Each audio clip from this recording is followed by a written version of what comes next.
No âmbito da iniciativa Ciência Conversa,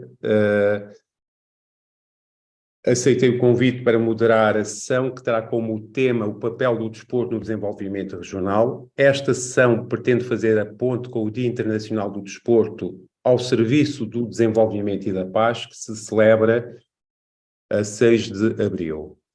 Esta sessão decorre na plataforma Zoom e pretende-se que resulte numa conversa informal entre os oradores e o público. Estão previstas 3 intervenções de 10 minutos cada, com a participação, por esta ordem, dos professores doutores Ana Pereira, Luís Leitão e Mário Espada. No final de todas as intervenções, haverá espaço para um período de perguntas e respostas. Assim começo por apresentar a primeira oradora. Ana Pereira é doutorada em Ciências do Desporto pela Universidade de Trás-os-Montes e Alto Douro, docente e investigadora da Escola Superior de Educação do Instituto Politécnico de Setúbal, com um elevado número de publicações nacionais e internacionais. É coordenadora do curso de Licenciatura em Desporto e integra como membros o Conselho de Representantes, o Conselho Pedagógico e preside o Conselho Técnico-Científico da Escola Superior de Educação. Nessa sequência, passo a palavra à professora Ana Pereira, que irá desenvolver o subtema o desporto como meio de inclusão e combate à discriminação. Bom dia ou boa tarde a todos e a todas. Desde já agradeço a toda a equipa da WIDE pelo convite e, portanto, por reunir aqui parte daquilo que é a estrutura de docentes da Escola Superior de Educação na área do desporto. Eu irei me focar aqui especificamente na temática apresentada pelo meu colega Paulo. Obrigada, Paulo. O desporto, então, como meio de inclusão e combate à discriminação. Portanto, aquilo que se pretende, tal e qual como foi referido, é que seja uma conversa, que seja aqui um diálogo, e à parte daquilo que é a componente científica que nós podemos desenvolver num conjunto de projetos, ou independentemente do trabalho que esteja a ser realizado, importa aqui especificar, talvez, então, como é que o desporto aparece aqui na região como um meio de inclusão, como um meio de combate à discriminação. E não sei se conseguem ver a tela toda. Deixa-me arrastar aqui a minha base. Okay. Portanto, primeiro, olhando aqui para todas estas imagens, e podem rodar um bocadinho o olhar entre elas, existem inúmeras vantagens também da atividade física, barra desporto, barra exercício físico, mediante aquilo que podemos implementar na sociedade para um diferente cariz, em diferentes pessoas também, e olham aqui para estas imagens e veem idosos, veem crianças, veem homens, veem mulheres, ali em baixo uma imagem que apela a jovens, nomeadamente com mobilidade reduzida. Portanto, existe um conjunto, há uma panóplia de grupos também na sociedade que nós, de facto, podemos intervir com a aplicação de projetos ou atividades desportivas, está bem? Salientar aqui também que neste âmbito, nós especificamente em desporto, e eu diria nós, estamos aqui eu, Paulo, Luís e o Mário, mas existem outros colegas, nomeadamente a Teresa e o Amílcar, entre outros também, colaboram nas diferentes ações e, portanto, representamos aqui o desporto de uma forma muito transversal no Politécnico. E, neste caso, a Escola Superior e o desporto apresentam-se como uma forma coesa de criar e gerar valor para a região, pelas ações que vocês conseguem ver aqui, estão a ser ainda dinamizadas. Em baixo, podemos assistir aqui a algumas atividades, independentemente de terem um cariz mais solidário e que são alicerçadas naquilo que é o IPS solidário, desenvolvem ou integram, por exemplo, alunos no regime de, ou neste caso, enquanto voluntários. E para nós também é muito importante esta ação do âmbito desportivo, que é integrar os alunos na comunidade, não só projetos, não só em unidades curriculares, mas também na promoção de ações de voluntários, está bem? Ou de voluntariado. Existem várias, eu vou salientar aqui algumas, nomeadamente a responsabilidade social, por exemplo, no terreno, em equipas de intervenção que vão ajudar em mega operações, está bem? De colha de alimentos para o Banco Alimentar contra a Fome, a entrega de bens à Caritas Diocesana de Setúbal, onde foram recolhidos imensos alimentos, peças de roupa, brinquedos, onde foram novamente integrados estudantes em atividades de voluntariado e de solidariedade, o mercado solidário, também, onde integramos alunos, também no âmbito do desporto, também, livros, roupas e bijuterias, e depois outro tipo de ações específicas, também, que integram um conjunto de projetos, nomeadamente o roteiro antirracista, estará novamente presente na Semana das Ciências do Desporto, que se realizará este ano, e que teremos aqui uma discussão também em prol daquilo que é atividades para a redução do racismo em Portugal, nomeadamente no âmbito do desporto. O Montijo, que integra também estudantes e alguns investigadores da nossa área, criou uma equipa para a igualdade na vida local, e cá em cima o projeto que é desenvolvido do Centro Social Palmela em associação em associação com a Associação de Futebol de Setúbal, que apela um bocadinho, não sei se conseguem ver, Special Ones, apresentado em nome da responsabilidade social, e outro tipo de atividades, nomeadamente já fazemos parte há alguns anos, nomeadamente as 24 horas pela inclusão, que é promovido pela União Esportiva para a Inclusão, e portanto estas são algumas das atividades que nós contribuímos e que julgo que todas elas estão abertas à comunidade em geral, docentes e não docentes, e também aqui integrando os alunos, para que de alguma forma, até através das artes, através da expressão motora, possamos utilizar o desporto, neste caso, como um recurso, também como uma vantagem para a integração e para a inclusão e redução da discriminação social, está bem? Estas são algumas das atividades que nós promovemos na região, em prol de benefício de todos, está bem? Integrando diferentes docentes, não só os que estão cá, mas também outros, e também de diferentes áreas. E, portanto, eu julgo que isto deixarei para a discussão, que é percebermos de que forma é que uma simples atividade ao ar livre, um simples torneio, ou uma simples integração, por exemplo, de idosos com crianças, ou aqui nas praias acessíveis, como é que nós podemos fomentar a prática desportiva integrando todos na sociedade, está bem? Ou pelo menos diminuindo aquilo que são as diferenças. E lá está, numa sociedade mais justa e mais favorecida socialmente, será benéfica em todos os patamares da sociedade. No entanto, como tudo, e quase como se de um artigo se tratasse, mas aqui uma componente científica, quando chegamos à parte das limitações, olhando aqui para esta imagem, toda ela nos é assim favorável, muito colorida, muito atrativa, mas o desporto em si, e também deixo aqui um pouco para a discussão, tem aqui algumas maleficências, está bem? Que eu acho que devem, de uma forma, lá está, talvez através de um diálogo e da conversa, refletirmos, porque o nacionalismo apresenta-nos como um perigo absoluto de um olhar totalmente umbilical sobre a diversidade que compõe o mundo. Assistimos todas as semanas, todos os meses, temos atletas que reivindicam a sua natureza e que reivindicam a sua liberdade no plano de treino, por exemplo, ou num plano de uma sociedade mais justa e mais equitativa, por exemplo, entre homens e mulheres, enquanto dirigentes. O tribalismo enquanto expressão fanática e hegemónica que impede o desportivismo. Assistimos também, muitas vezes, e isso é-nos expresso nas redes sociais, muitas vezes até por parte de treinadores, alguma reivindicação muito pouco saudável e muito pouco apelativa do ponto de vista daquilo que é uma referência desportiva, e portanto nós temos também de ter esta crítica sobre aquilo que nos entra todos os dias em casa e que de alguma forma se apresenta aos nossos filhos, aos mais jovens também, aos jovens e estudantes, praticantes ou não de desporto, e é um certo canibalismo, isto é uma provocação, no qual o espetáculo mediático se devora a ele mesmo no fascínio pela decadência, também, e portanto nós também nos compete, enquanto investigadores e professores de ensino superior, tentar colmatar aquilo que existe de bom e aquilo que existe de menos bom, também, e como fator limitativo no desenvolvimento desportivo. E depois, inúmeros académicos, praticantes e investigadores que, ao contrário do plano académico internacional, muito cheio apresentam sem impacto social real na sociedade. E este também é um patamar que deixo aqui neste painel, ciência à conversa, integrando todos aqueles que queiram fazer uma discussão. Do we care about the societal impact of our research? Isto se calhar também é uma questão que temos que dimensionar também, que é uma forma de estarmos mais perto da região, mais perto dos problemas e de alguma forma usufruir daquilo que são as atividades que vos apresentei anteriormente, para colmatar de facto estas diferenças e estes desequilíbrios também, na tentativa de uma equidade do desenvolvimento da região também e de todos os seus praticantes. E portanto deixar aqui o amor pelo saber das suas causas e dos seus efeitos, que eu acho que é a próxima métrica também da integração da componente científica à conversa na sociedade. Também. Obrigada, Paulo, e a todos.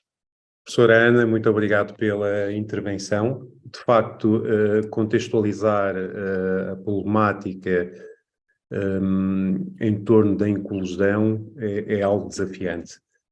Eu tenho aqui algumas notas e começo por enquadrar, por inclusão social no desporto, considera-se a existência real de igualdade de oportunidades no seu acesso, constituindo boas práticas, a promoção da prática desportiva generalizada e a presença de pessoas tendencialmente excluídas na sociedade, no exercício das atividades dirigentes e técnicas, isto é, que não seja exercida discriminação no acesso a estes cargos por motivos raciais, étnicos, religiosos, deficiência, género, orientação sexual, classe social ou outros.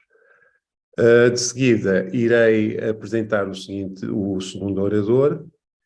Luís Leitão é doutorado em Ciências do Desporto pela Universidade de Trás-os-Montes e Alto Douro e pós-doutorado em Fisiologia do Exercício e Performance Humana, docente e investigador da Escola Superior de Educação, membro do Centro de Investigação e Qualidade de Vida e docente de Investigação em Educação e Formação, CIEF, do IPS.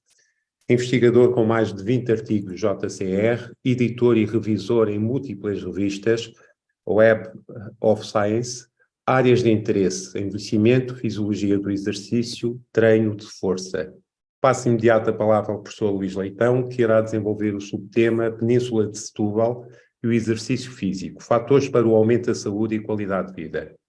Obrigado, Paulo, pela apresentação, obrigado a todos pela presença, espero contribuir para esta nossa conversa informal, tentando ligar aqui a componente científica nossa com a comunidade. Também cabe-me a mim falar um pouco da saúde e qualidade de vida e o impacto da Península de Setúbal, juntamente com o exercício físico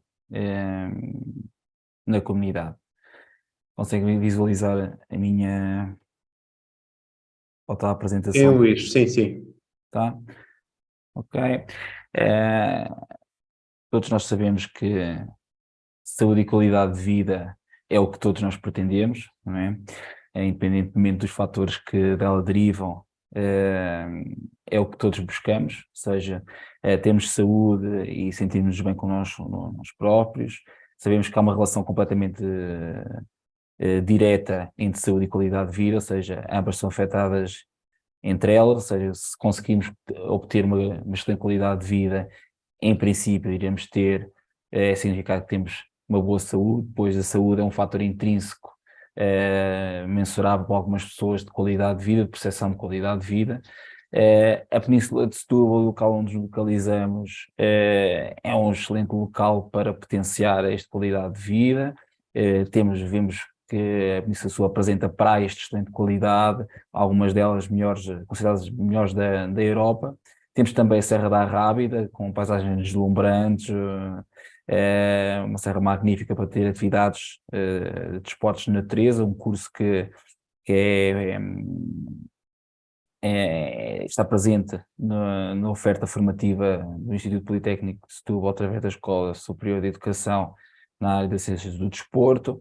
Verificamos também ao nível do urbanismo na região que está em constante desenvolvimento, observa-se um urbanismo cada vez mais atual e de acordo com as cidades mais desenvolvidas da Europa e do mundo também, para lá caminhamos, ou seja, isto tudo irá se traduzir no aumento da qualidade de vida de quem aqui reside.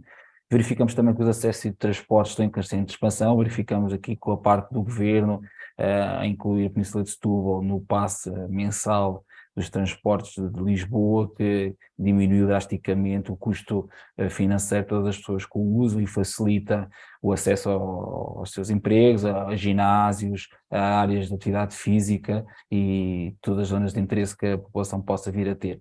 E verificamos também que na Península de Setúbal, como vamos ver mais à frente, a atividade física e o desporto é completamente acessível, há um grande investimento de qualquer um destes municípios que pertence à Península de Setúbal e que potencia com a sua prática a saúde e a qualidade de vida das pessoas. De acordo com a Organização Mundial de Saúde, Há uma estratégia europeia para a atividade física, que iniciou em 2015 e vai terminar em 2026, em que tem 4 pontos-chave. O terceiro ponto, a professora Ana Pereira já referenciou, que a parte da equidade e de igualdade acerca da acessibilidade da atividade física, exercício físico para qualquer tipo de população. Os outros 3 pontos, basicamente, promovem a atividade física e a redução do sedentarismo, dos estilos de vida sedentários não saudáveis para qualquer tipo de população, garantir que os locais de prática de atividade física e exercício físico são atrativos para as pessoas, são chamativos, são apeladores, ou seja, são motivadores para aumentar a prática desportiva destas pessoas e são também acessíveis.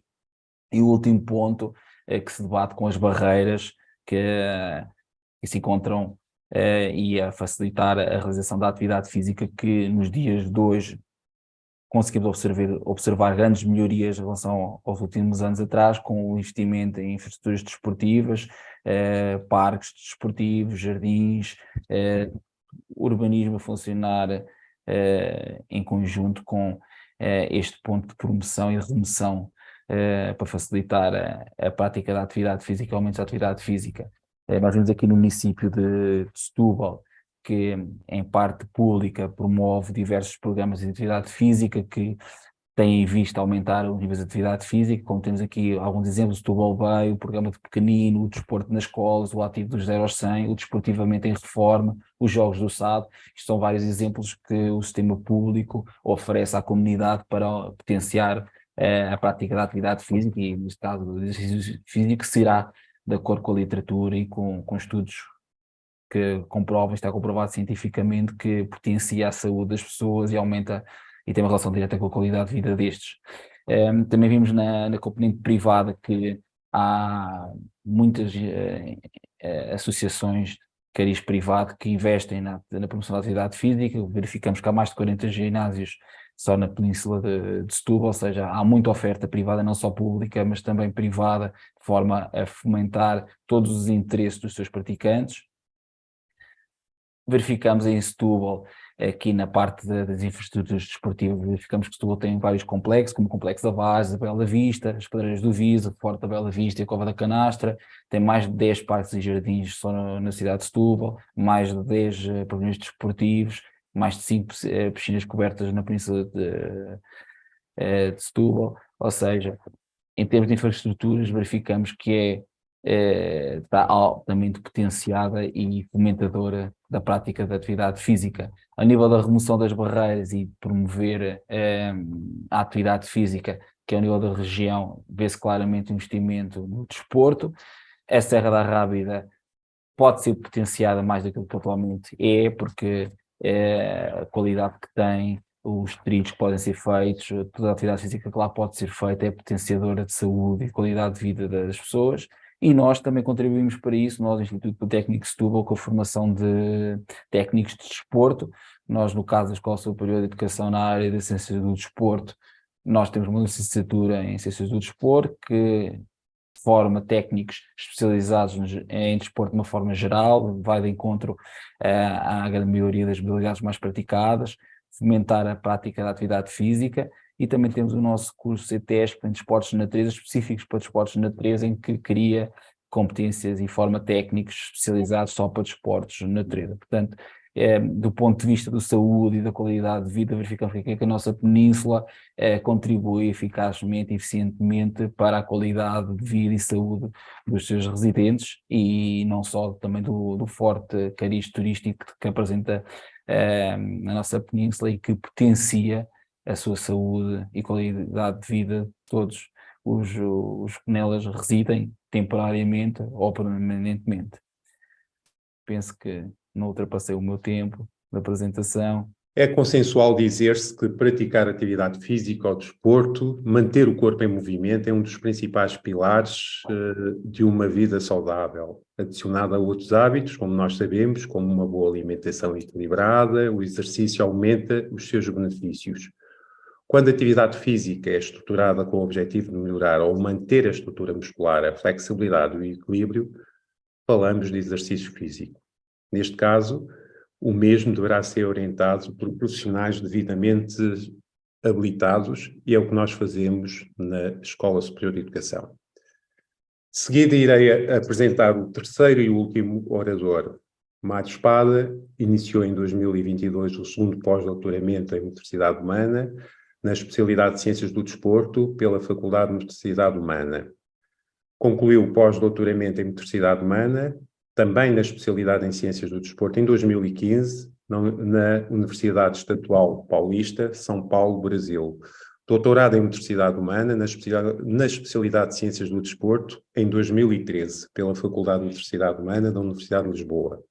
Professor adjunto do Instituto Politécnico de Setúbal, lecionando na Escola Superior de Educação e Escola Superior de Saúde, membro efetivo do Centro de Investigação em Educação e Formação, do Centro de Desenvolvimento de Produtos e Transferência de Tecnologia e do Centro de Investigação em Qualidade de Vida. Membro colaborador do Centro Interdisciplinar de Estudos do Desempenho Humano, da Faculdade de Motricidade Humana, da Universidade de Lisboa, publicou vários artigos em revistas especializadas, presença regular e apresentação de comunicações em eventos técnico-científicos internacionais. Nesta sequência, passo de imediato a palavra ao professor Mário Espada, que irá desenvolver o subtema o desenvolvimento e evolução do treino e rendimento desportivo na Península de Setúbal. Mário. Boa tarde a todos. Em primeiro lugar, gostaria de agradecer a apresentação por parte do meu colega Paulo Nunes e a presença de todos os que aqui estão e também, naturalmente, o convite da parte da UAID para este momento. Portanto, eu iniciei a apresentação falando um pouco de Setúbal. Os meus colegas, o professor Luís Leitão e a professora Ana Pereira, já se referiram também à região, no fundo, que nós estamos aqui a analisar. É um concelho muito amplo, é um distrito muito amplo, melhor, em termos de península, caracterizado por 9 concelhos, e curiosamente, ainda hoje fui verificar na Wikipédia, referido como a outra banda, é algo que sempre caracterizou Setúbal ao longo do tempo, mas que nos últimos anos tem vindo a ser alterado. Basta observar aquilo que se verificou a semana anterior por parte do Governo, as diligências que fizeram nesta margem do Tejo, mas por vezes nós ficamos restringidos a Setúbal quando abaixo de Setúbal, fazendo ainda parte do distrito de Setúbal, inserem-se o concelho de Alcácer do Sal, Grândola, Santiago, Cacém e Sines, com um imenso território e também já considerável população, além dos recursos naturais e até desportivos que falaremos um pouco adiante, que já são proporcionados nessa região. Portanto, o que nós sabemos é que o desporto, já Nelson Mandela o referia, o desporto tem potencial de mudar o mundo. Então, é uma frase muito forte e que ficou plasmada para a eternidade. No fundo, pode ser inspirador e pode, nomeadamente em questões como a minha colega Ana Pereira referiu, questões de respeito pelo outro, questões de igualdade, questões de género, questões de equidade. Pode, no fundo, ser um instrumento, uma ferramenta de aproximação e de mudança de mentalidade e de cultura. E quando nós falamos em desporto, nós por vezes associamos ao desporto mais formal, desporto coletivo, competição, quando, por exemplo, o surf é desporto, possibilita, o surf e muitas outras modalidades, possibilita juntar desde jovens até séniores com 80, 90 anos de idade, que é outra das características que Setúbal neste momento consegue albergar, no fundo, é o desporto para todos, como o colega Luís Leitão acabou de se referir. Ok, e eu não pretender ser injusto para com muita gente de Setúbal, não é? Eu sou de Setúbal, tenho 44 anos, sempre vivi em Setúbal. Nós não podemos falar de desporto sem falar de pessoas. E Setúbal, felizmente, tem uma cultura desportiva, uma tradição desportiva imensa. Naturalmente, nos dias de hoje, e em seguida falaremos sobre isso, existem várias referências, mas no passado elas também existiram. Algumas delas aqui estão, ainda no presente. Falando da esquerda para a direita, Manuel Fernandes, curiosamente é pai de um ex-estudante nosso da licenciatura em desporto, o Tiago, que está aqui do lado direito, quando foi jogar a Champions League pelo Sporting. Eles são aqui da zona de Pinhal Novo, ali a zona de Alcochete, Montijo. João Cabeçadas, da Vela, é imensamente reputado e reconhecido do ponto de vista internacional na vela, foi atleta olímpico e integra uma das melhores equipas da Suíça. João Deus, foi estudante também na licenciatura em desporto. Luís Monteiro, que é treinador de handball no Vitória de Setúbal, fez mestrado em Lisboa. O Tiago Venâncio foi nosso estudante, fez também mestrado em Lisboa. Abaixo à esquerda, José Mourinho. Hélio, que foi estudante também no Instituto Politécnico de Setúbal. Carlos Manuel, que é do Barreiro, também aqui da região de Setúbal. Foi um jogador internacional de renome. Na fotografia abaixo central, Luís Nascimento, ao lado esquerdo do Bruno, que é irmão, são aqui de Setúbal. Bruno Lage e o segundo a conta à direita, Alexandre Silva, que também estudou e viveu aqui em Setúbal. Em baixo ainda, o Mário Narciso, que é o atual selecionador nacional de futebol de praia, que são campeões do mundo e campeões da Europa.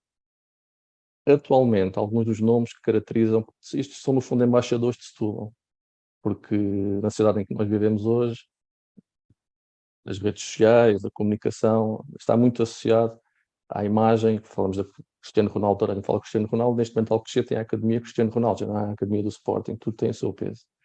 Rafael Reis, residente em Palmela, ciclista, Miguel Oliveira, Almada, os irmãos Diniz, do REM, Clube Naval Setubalense, foram estudar para Coimbra, porque tem o Central de Rendimento em Montemoro Velho, Telma Monteiro Almada, Inês Borba, possivelmente muitos não conhecem, uma jovem atleta aqui de Setúbal, estuda nos Estados Unidos, representa o Sporting, Clube Portugal. Abaixo ao lado esquerdo, Danilo Ferreira, campeão do mundo em handball cadeira de rodas, treinador, é docente na área do desporto na Escola Superior de Educação. A Inês Grácio, que é filha de um colega nosso da área da informática na Escola Superior de Educação, e a Margarida, que sou treinadora diplomada pela nossa escola. Gustavo Ribeiro da Almada. Outro caso curioso, o André Ramos, jogador de Bóssia, esteve nos Jogos Paralímpicos, peço desculpa. É do Seixal, neste momento representa como clube o Sporting Clube de Espinho, e Noemias Queta, que é aqui da Moita, que é o primeiro jogador português, está presente na maior liga de basquetebol do mundo, NBA. Pronto, associado ao que tem acontecido nos últimos tempos, em termos de resultados esportivos, existe também naturalmente um desenvolvimento regional neste âmbito, no âmbito das infraestruturas e das condições naturais. Portanto, temos no lado esquerdo as condições naturais que proporcionam a possibilidade de existirem eventos, de existir uma prática regular do conjunto de atividades mais formais ou menos formais. Temos o pavilhão municipal de Sines, pavilhão multiusos, que é único entre Sines e Lisboa, que possibilita também um conjunto de eventos, nomeadamente a final anual de futsal e outro tipo de eventos até culturais, sendo multiusos, tem um potencial de oferta enorme. Resulta uma parceria público-privada com a Galp. Pista Municipal de Atletismo de Setúbal em baixo, Piscina das Manteigadas, que é uma piscina olímpica sediada em Setúbal, muito junto ao Instituto Politécnico. Depois temos as duas academias de excelência, reconhecidas internacionalmente, do Benfica e do Sporting, que não escolheram Margem Sul por acaso, escolheram Margem Sul por questões de potencial e talento desportivo por parte dos jovens, e eles assim mais rapidamente conseguem captá-los, e também porque os municípios são praticamente todos eles limítrofes, e conseguem deslocar-se muito rapidamente entre os mesmos. Basta nós percebermos que uma das questões que é o desenvolvimento social, nomeadamente na região do Seixal e de Alcochete, o custo de vida aumentou, os jogadores vêm para cá viver, as famílias vêm para cá viver, familiares, etc. E há um grande boom, nomeadamente da Aroeira, Fonte da Telha, nomeadamente os jogadores são muito frequentes a estarem ali presentes. E embaixo o Estádio Vitória de Setúbal, que já tem alguma idade, mas ainda é palco, nomeadamente há pouco tempo houve o jogo de futebol da seleção feminina, portanto ainda é palco de eventos internacionais. Depois, remetendo um pouco à questão que foi há pouco abordada, dimensão pública ou privada, o que se começa a observar também é um grande interesse dos privados pela região de Setúbal, pelo distrito de Setúbal. Em cima, o complexo do Supera, também relativamente perto do Instituto Politécnico de Setúbal, mas mais recentemente construíram um outro edifício no Barreiro, portanto, e têm a intenção de investir nesta região. Abaixo, um complexo desportivo construído por José Mourinho em Troia, para estágios de seleções nacionais de futebol, já foi utilizado, e quem é de Setúbal está aqui, portanto, recorda-se que há muitos anos Torre Alta e o Piscina dos Bicos das Lulas era a atração, nomeadamente para seleções suecas, seleções dos países nórdicos que iam fazer muitos estágios desta região. Neste momento começa-se a investir também no golfe, que é aqui a imagem central. Em cima, o Rábida Paddle, que é aqui em Azeitão, um complexo de campos de paddle cobertos com muito potencial, está sempre muito ocupado, e a autarquia teve um papel importante no incentivo à criação do mesmo. Depois, naturalmente, a paisagem natural dos golfinhos e aqui a costa de Sines, em que sempre que surgem imagens associadas a eventos desportivos, as imagens da natureza estão também associadas, o que é, no fundo, um promotor de desenvolvimento e de visibilidade da região, quer a nível nacional, quer além fronteiras. E remete para um dos últimos diapositivos. Setúbal tem investido imenso e bem em eventos desportivos, nomeadamente contacto com a natureza. Temos em cima a imagem da Volta a Portugal em bicicleta, que tem transmissão televisiva a nível nacional e para todo o mundo.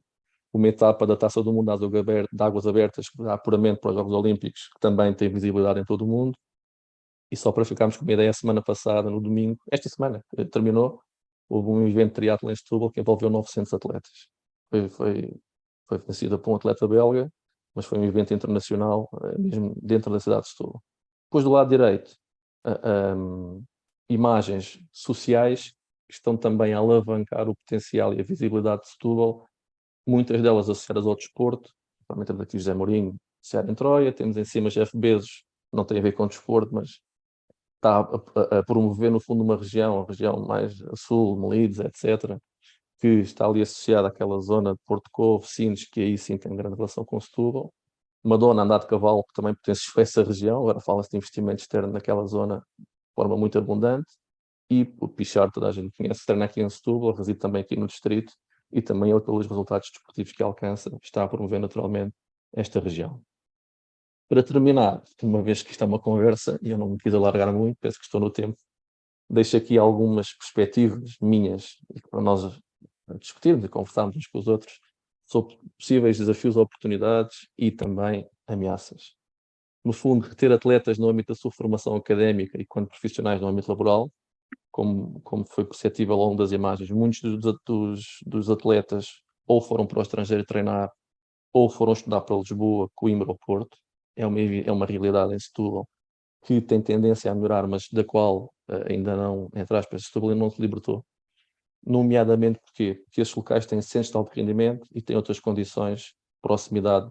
Nos centros de alto rendimento eles têm apoio nutricional, apoio clínico, apoio psicológico, tem uma série de vantagens que aqui tem que se deslocar entre localidades, ali está tudo centralizado. Esse é outro desafio, existir de forma articulada entre os municípios a criação de condições que possam servir todo o conjunto da população do distrito. Nós temos, por exemplo, um pavilhão multiusos em Sines, mas quem anda a Almada para chegar a Sines demora 2 horas, é longe. Nomeadamente entre Setúbal e Almada, se fosse possível existir um centro de rendimento, um pavilhão multiusos, não apenas para eventos desportivos, mas para 1001 possibilidades, seria uma vantagem, uma pista de atletismo coberta, uma piscina olímpica também, seria uma mais-valia. Outra das questões que é um desafio é elevar o nível dos quadros competitivos nas diferentes modalidades, porque os nossos atletas são imediatamente captados pelos clubes grandes, nacionais e internacionais. Os clubes, neste momento, o scouting é muito forte. Vem buscar jovens de 8, 9, 10, 11 anos, e os jovens e os pais, naturalmente, como aqui a competitividade não é muito elevada e as condições também não, optam por abandonar esta região. A organização de eventos de topo internacional, como há pouco referido, isso tem vindo a acontecer, mas um exemplo prático, se nós queremos organizar uma fase final do Campeonato da Europa de handball, nós temos que ter pavilhões com uma dimensão significativa. A nível de bancadas, de espectadores, não existe, mas há muitos outros exemplos e é um desafio. Aquilo que tem sido possível realizar, Setúbal e bem tem conseguido.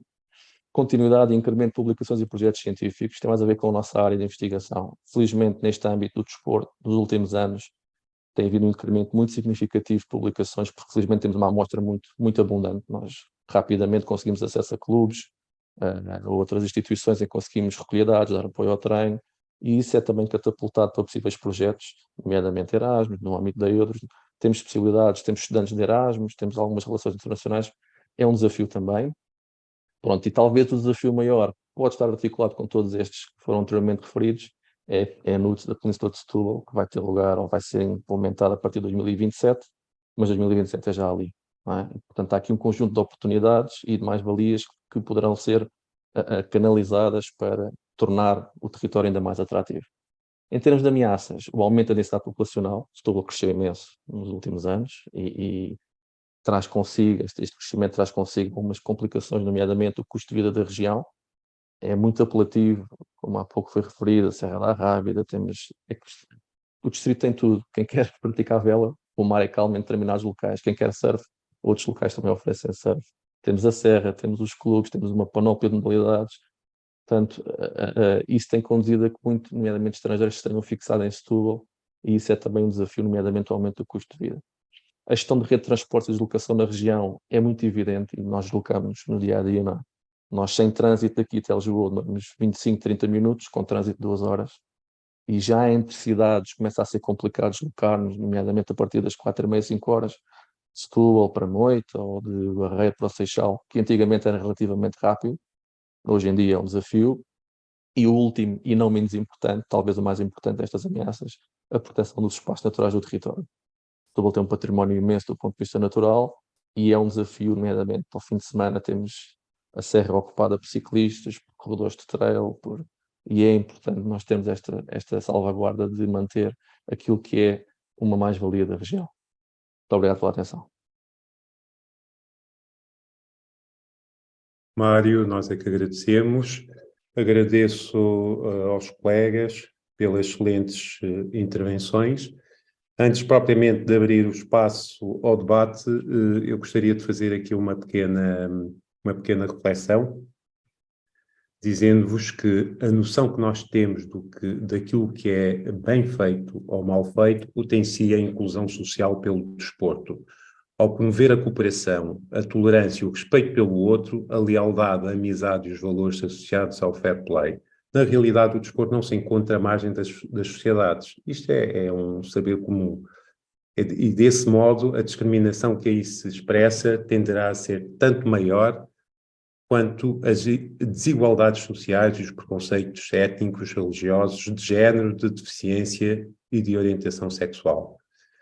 Em todos os lugares do mundo, um pouco por toda parte, também no IPS, o desporto inspira ação e compromisso. Atrai indivíduos de todas as idades, género e proveniência, num espírito de solidariedade e fraternidade, fortalece o bem-estar individual e os laços sociais. Por essa razão, as Nações Unidas consideram o desporto como uma alavanca eficaz para o desenvolvimento humano.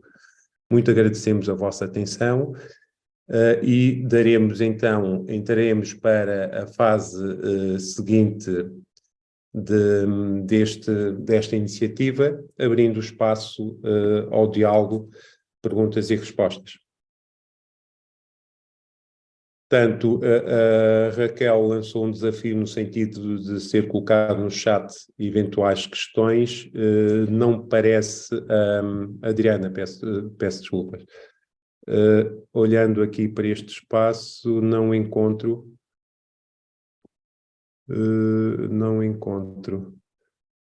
Eu começo por colocar uma questão à colega Ana Pereira, e que tem a ver com a inclusão.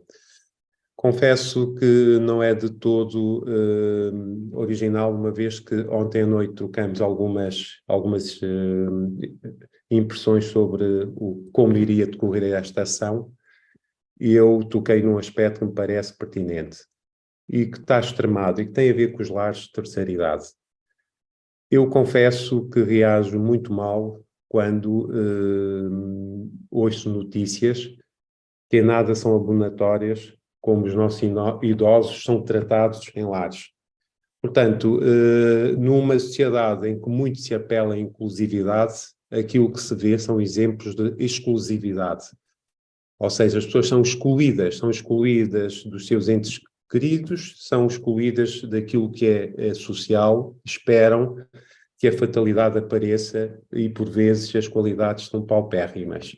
Pergunto eu, Ana, em que medida é que a atividade física dirigida ou o desporto poderá atenuar todos esses processos de exclusão e, consequentemente, contribuir para a inclusão? Ok, obrigada, Paulo. Sim, nós ontem tínhamos de facto falado sobre esta questão acerca de outro aspecto que não tinha a ver com a ciência à conversa, mas tinha um aspecto muito interessante na nossa conversa, e de facto é isso, ou seja, o desporto aqui, o exercício, a atividade física, dependendo daquilo que estamos a promover na sociedade, tem essa vantagem também, que é além de tudo aquilo que nós eventualmente recolhemos, ok, do ponto de vista científico, do ponto de vista de todas as variáveis que nós possamos analisar para a melhoria da qualidade de vida e bem-estar nas diferentes populações, ok? Aqui vamos nos centrar, por exemplo, nos idosos, que é só um exemplo, ok? É uma forma de integrarmos muitas vezes e de diminuirmos outros fatores associados à prática desportiva que nem sempre, do ponto de vista científico, são valorizados. Não são métricos, não são qualitativos, ou não são mensuráveis de forma qualitativa nem de forma quantitativa. E, portanto, ficam à margem daquilo que é a ciência. Mas eles existem, e eu acho que é isso que nós muitas vezes temos que nos debruçar, porque de facto uma simples aula ou alguém da área da ciência do desporto que promove exercício num lar, ok? Ou numa instituição que alberga idosos com diferentes especificidades, está bem? Uns mais autónomos, outros com mais ou menos independência, e portanto, para evitar aquilo que o meu colega referiu, o Paulo, de facto, é de estarem ali à espera que a morte venha. O exercício acaba por atenuar um conjunto de fragilidades, além de promover qualidade de vida, entre outros efeitos, do ponto de vista científico, muito válidos, mas existem outros, que enquanto fazemos exercício acabamos por comunicar e acabamos por afastar o idoso, por exemplo, daquele isolamento no meio da comunidade que existe, está bem? E estas atividades que nós conseguimos promover, quer sejam visitas, quer sejam aulas de grupo, quer sejam encontros, até intergeracionais, e promoção da atividade física, por exemplo, em municípios, ele é muito favorável. E acho que nós, do ponto de vista da comunidade, é que temos que ter essa componente, e nós investigadores também, que é aquilo que fazemos, é métrico, é científico, tem o seu benefício, em prol quase que individual, está bem? Mas tem que haver aqui uma exponente social que nem sempre é quantificável, mas que favorece a sociedade. E eu acho que é este ponto da redução da discriminação e o favorecimento da inclusão que deve estar presente, ok? E que nós muitas vezes sustentamos do ponto de vista científico, isto é muito importante porque, no entanto, aquilo que acontece na resposta nem sempre vai ao encontro daquilo que foi registado na sociedade. Eu acho que a maior preocupação pode ser esta, está bem? E a dificuldade de facto, revertê-la do ponto de vista científico, está bem? Não é mensurável, não é suficiente, não é, portanto, há aqui muita coisa que gera ruído e é colocado de parte, embora exista, mas que de facto é aquilo que a população mais identifica como criação ou geração de valor, está bem? Não é aquilo que eles fazem e muitas vezes não desconhecem, também, que é vamos fazer força, vamos fazer as diferentes componentes que existem na nossa área, mas foi aquilo que o exercício lhes trouxe, mais alegria, mais felicidade, mais bem-estar, mais comunicação, mais integração e mais amizade, por vezes em torno dos pares. Eu acho que estes fatores que não são muitas vezes quantificáveis acabam por ser promotores de inclusão, de saúde e bem-estar e tal como o Paulo referia, nos lares ou junto da população idosa, e até em termos de fatores discriminatórios, homens e muitas vezes mulheres, em que num lar têm pela primeira vez acesso à prática de exercício físico, porque lhes foi muitas vezes inibida durante a idade jovem ou adolescente ou adulta. E portanto, o desporto é para todos, desde que no devido respeito das suas premissas ao grupo de população. Portanto, Paulo, sim, é todo pertinente continuarmos com estas ações, independentemente daquilo que elas nos possam trazer do ponto de vista científico, para promover, lá está, o bem-estar e um certo equilíbrio e cuidado na sociedade. Ana, agradeço os teus contributos, que são seguramente válidos e pertinentes. Em relação ao colega Luís Leitão, eu tenho uma questão que me preocupa já há algum tempo esta parte, porque parto do princípio que estamos perante um paradoxo, isto é, nunca houve tantas instalações, ou nunca se falou tanto em atividade física, mas não é menos verdade, temos menos praticantes e menos alunos a gostarem da educação física. Luís, o que é que nos tens a dizer em relação a isto?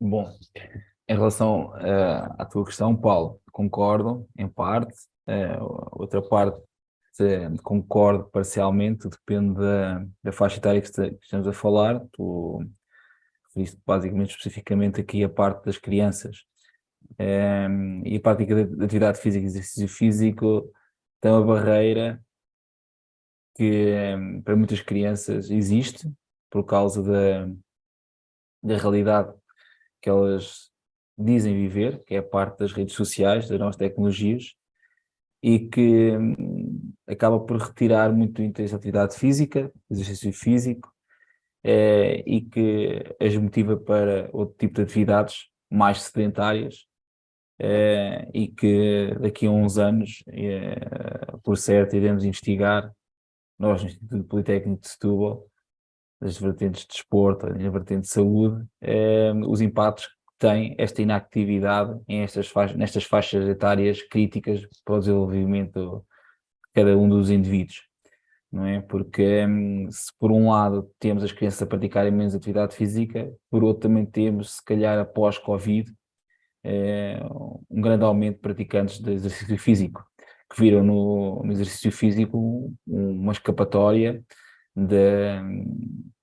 do isolamento que tiveram devido à Covid, viram no exercício físico benefícios para a sua saúde, que perderam ao estarem retidos em casa no período de Covid e que, passado quase 2 anos do Covid, assim se pode dizer, continuam a praticar exercício físico. E nós vemos que os ginásios estão preenchidos, vemos muitas pessoas a caminhar, vemos muitas pessoas a correr, vemos um aumento exponencial do trail, por exemplo, que é uma modalidade que está cada vez mais em voga e que o número de praticantes é cada vez maior. Vemos no caso do triatlo, como o Mário referiu, da prova em Setúbal que houve há uns tempos atrás, o número de praticantes de triatlo reduziu drasticamente e atualmente está novamente a aumentar. Portanto, do meu ponto de vista, nos adolescentes, a prática desportiva diminuiu e é afetada muito pelas redes sociais, no meu ponto de vista, que transmite o tipo de interesses. Agora, o que nos resta nós na área de exercício físico é conseguir canalizar e potenciar as redes sociais para o exercício físico.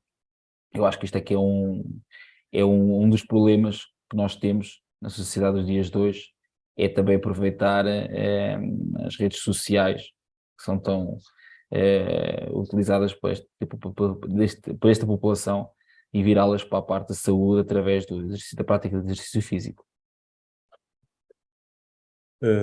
Obrigado, Luís. Há uma questão que é colocada pela Adriana Galveias. Tenho uma pergunta para o professor Luís: se existem dados sobre a percentagem de utilizadores dos espaços gratuitos para a prática desportiva e não de passeio? E se acha que poderia ser feito algo para potenciar essa utilização? Então, eu sei que Setúbal é um dos municípios que está a quantificar desde 2021 os níveis de prática de atividade física, através de um estudo que está a ser desenvolvido. Eu penso que ainda não há resultado acerca desse estudo, mas sei que se iniciou em 2021 por parte do município. Penso que o município tem uma cota parte no desenvolvimento deste estudo. Agora, do meu ponto de vista de potenciar a parte pública e a parte gratuita, muitas coisas podem ser feitas partindo dos médicos, aliarem-se mais com os técnicos de exercício físico, haver uma maior promoção da atividade física, não só dizer os benefícios que o exercício físico tem na pessoa, mas também com ações de promoção, de ligação da medicina com o exercício físico para a promoção da qualidade de vida das pessoas, e tentar criar aqui alguns objetivos, alguns desafios, alguns challenges para motivar as pessoas a praticar mais atividade física. Muito Obrigada. bem. Passo a palavra à Ana Pereira, que gostaria de colocar uma questão. Por acaso, não é bem uma questão, pronto, como é para conversarmos. Eu estava aqui numa mesmo de conversar, e aquela questão do Paulo e para o Luís sobre as crianças e os alunos, porque é que parece que sentem alguma resistência na educação física, na prática. E eu acho que aí acaba a pertinência, começa logo aí também, é começarmos com as crianças e com os adolescentes para a redução de qualquer tipo de discriminação, para maior inclusão. Portanto, é neles que é o foco, está bem? Portanto, aquilo que acontece depois, por exemplo, em gerações mais tarde, aos idosos, é quase que é uma fatia daquilo que nós promovemos nos alunos, nos estudantes, em diferentes escalões. E eu acho que aqui a educação física é a base também de tudo aquilo que é depois a formação, até do ponto de vista desportivo. E eu acho interessante como é que, ao longo do tempo, isto nunca analisei diretamente para a paz, mas está refletido depois nesses fatores todos, é como é que ao longo do tempo, por exemplo, a estrutura curricular da educação física que nós conhecemos se mantém.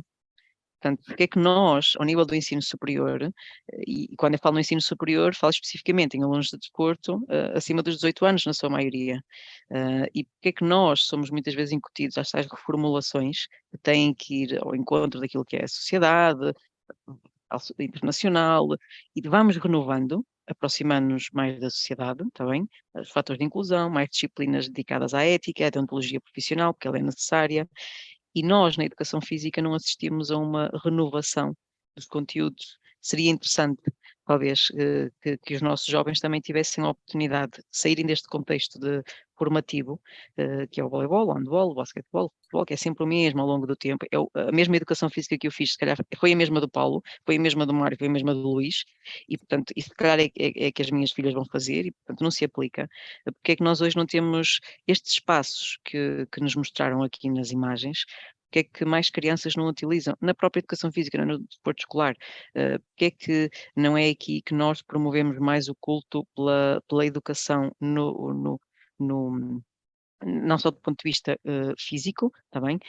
Mas porque é que nós não renovamos? Porque é que o aluno hoje no ensino básico e secundário não tem outro tipo de experiências, outro tipo de contactos, para ter uma perspectiva diferente em adulto?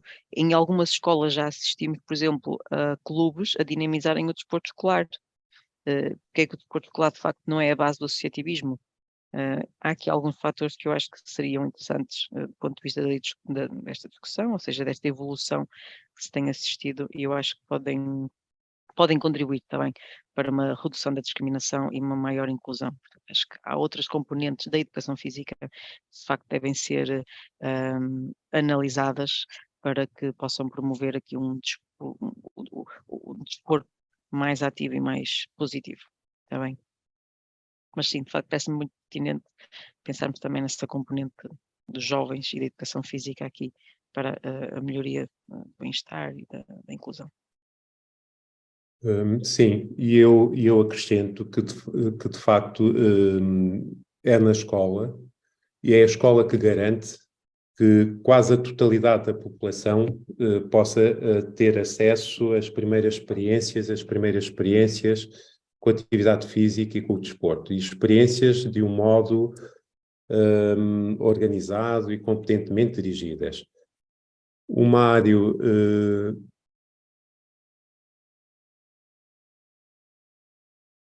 entretanto, a Adriana coloca aqui uma outra questão dirigida ao Mário. Eu também há aqui um aspecto particular, uma vez que a intervenção do Mário incidiu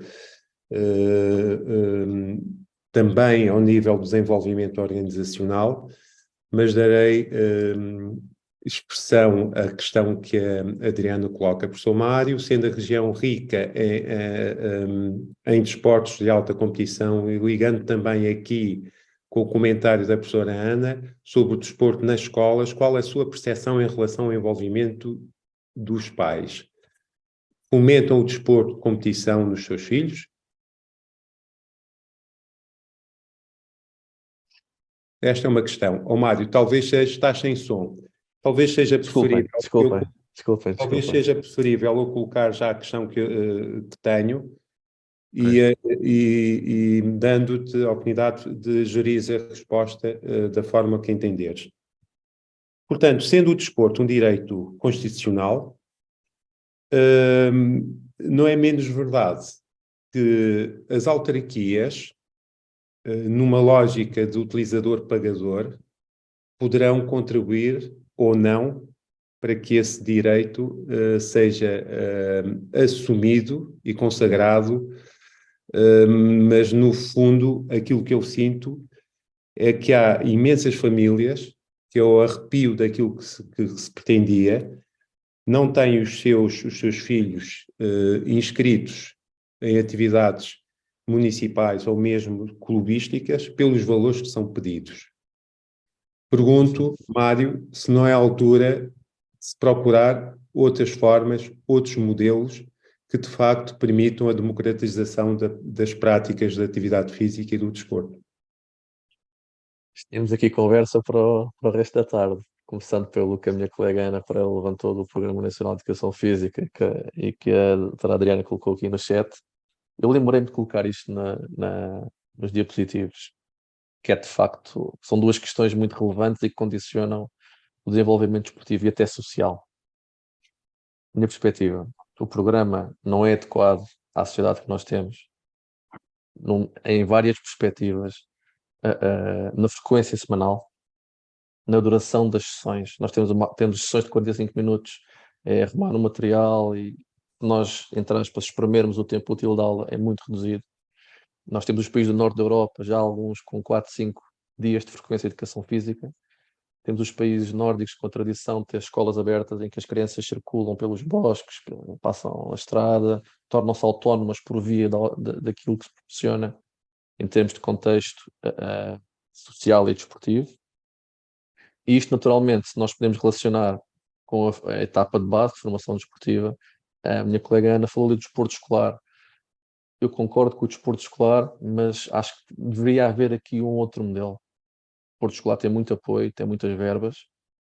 É para muitos, de acordo com aquilo que o meu colega Paulo agora referiu, é para muitos a possibilidade de envolvimento em prática regular, mas deveria haver uma outra relação, proximidade e de articulação com os clubes e com os municípios. Os municípios, de acordo com a legislação, devem promover a atividade física, a oportunidade, tudo bem.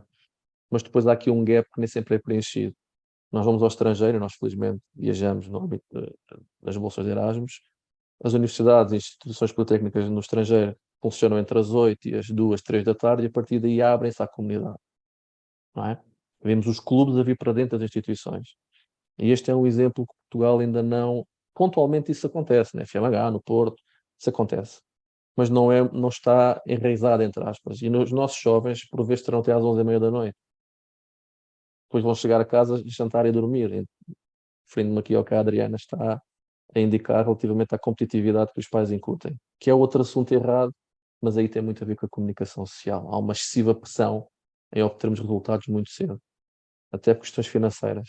Com o Messi, o Ronaldo, os pais que querem ser a dona de Lourdes, enfim. Não é normal. O que se sabe é que nisso não tem estado associado a bons resultados a médio e longo prazo. E isto depois também tem consequências negativas na sociedade, nomeadamente questões de frustração e outro tipo de situações.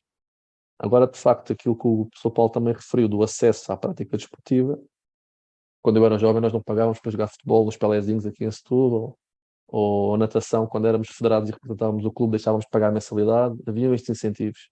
Hoje em dia isso não acontece em lado nenhum, nem nos grandes clubes, Benfica, Sporting, os jovens pagam para, a não ser que seja num alto rendimento e com bolsas do Comitê Olímpico, aí já é diferente. Mas isso naturalmente é um custo associado e nós muitas vezes pensamos, como o professor Paulo referiu, na mensalidade, mas temos que pensar em tudo o resto. Os custos de deslocação, passagens, o tempo que os pais estão na bancada, os equipamentos, é um negócio. O equipamento de um jogador de futebol no início da época são 100 euros. O calção, a t-shirt e o saco. Já não falo das botas, não é? Portanto, há de facto, na minha opinião, as pessoas deviam se sentar mais à mesa, falando municípios, desporto escolar, municípios, governo, desporto escolar e clubes, associações, e no fundo tentar encontrar um melhor modelo, que não é fácil, até porque depois entramos na questão das assimetrias territoriais. Nós falamos de Setúbal, falamos quase de 1 milhão de habitantes. Eu este fim de semana estive em Castelo Branco, é outra realidade completamente diferente. Não é? Mas tem que se tentar encontrar soluções para potenciar aquilo que o território também nos proporciona. Lá também existem vantagens em relação a Setúbal. Setúbal tem outras em relação àquela região.